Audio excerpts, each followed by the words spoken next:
I want to show how the syllabus and unit building works in TeachSpark.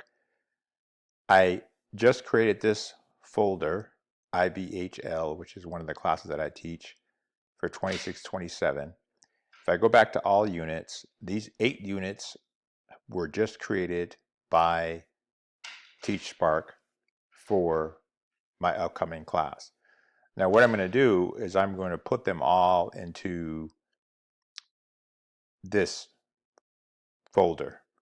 So just by clicking on no folder, now these are going into that folder because I just created them. I'm going to create another set of units for my SL class, but I want to show once they're created, this is how you can easily move them into the folder where it will be easier to manage and organize them. So these are all the units for for the entire year, actually, of activities that I might want to do. I can add, I can subtract. If you view the unit, you can see all the activities that are listed. This is for tool synthesis and IA finalization. What is a business? So here are the titles that it gave. There are 5 units, but there are also things like review and exam prep that are on the syllabus, and so that's where it found the information. So to get here, I'm going to go back to all units. I'm going to say create new unit. You can browse the syllabus templates. We have templates in here that you can use. You can search for them if you're a CTE teacher. But let's say you already have your syllabus.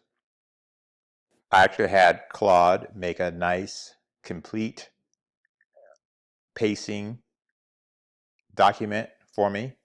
So I'm going to use that for my SL class. I'm going to upload the syllabus. I'm going to click right here. And this is my SL pacing. So I'm going to take that, place that here. It's going to ask me for the name. I'm just going to put in IB Business. Now it's ready to analyze my syllabus. And this does take about 30 seconds. So what it's going to do, it's going to just create a framework for the semester. This actually will be for the whole year. I gave it enough information for the whole year. And this will not be a complete set of activities and plans for the whole year. It's just going to give me an example. So it gave me not an example, but a layout, a starting point. So 7 units, 33 activities, and I can move them up and down depending on what they really look like.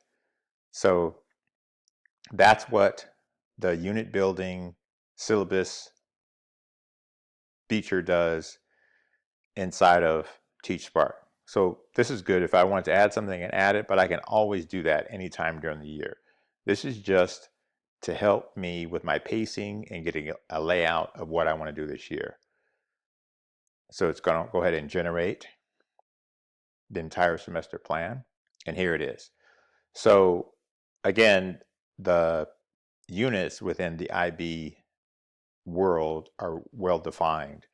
So it took all the names of the units and what I had on the syllabus and created units. And now I can view the unit, and inside the unit, there are all these activities that are just frameworks for what I can build. Of course, for my school year, I'm going to do a lot more than this, but it gives me a framework. So now I want to create a new folder, IBSL, which is standard level, 26-27 school year.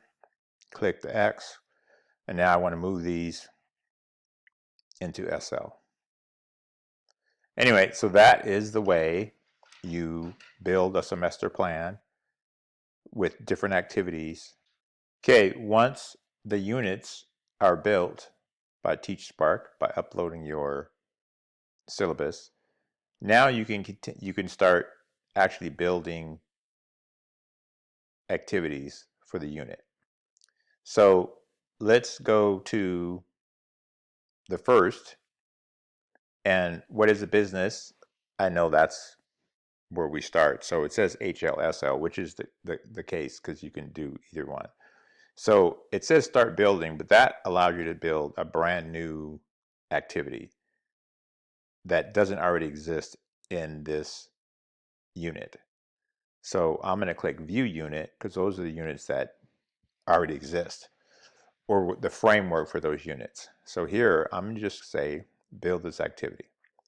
Now I can check it out and see what it's doing. This is the lesson goal. Let's see what type of activity is available. Most of those classes are 12th grade. Say it's saying distinguish between different types of business entities. So I'm going to say I want matching, I think, a matching activity. And I'm going to say I want 10 questions, and it's going to be worth 20 points. Be careful here because I start scrolling before I let that set at 20 and roll it back. And now I'm going to generate activity. I'm going to pause here and come back after it's complete.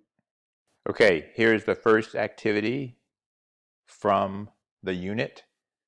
I'm going to go back to the beginning here because I want to change the name of this activity.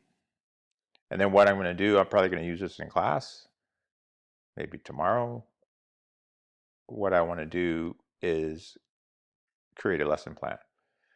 So again, if you watch other videos of mine, you already know a lot of this, but so now I'm going to go lesson plan, 50 minutes. I'm going to make it a little bit longer, 60 minutes.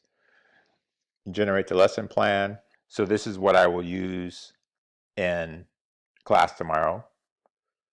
I'll go ahead and actually I'm just going to save it to TeachSpark, and I'm going to create a new folder. I don't know if I added the folder yet. Let's see where it is. Folder.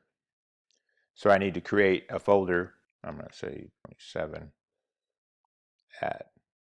Now I can put it in there. I'm going to refresh. Okay. So that's how it works. Creating units or creating activities from units. If I come back and I view, so now this one's already there. I can open it. When I want to create the next activity, I can do that here.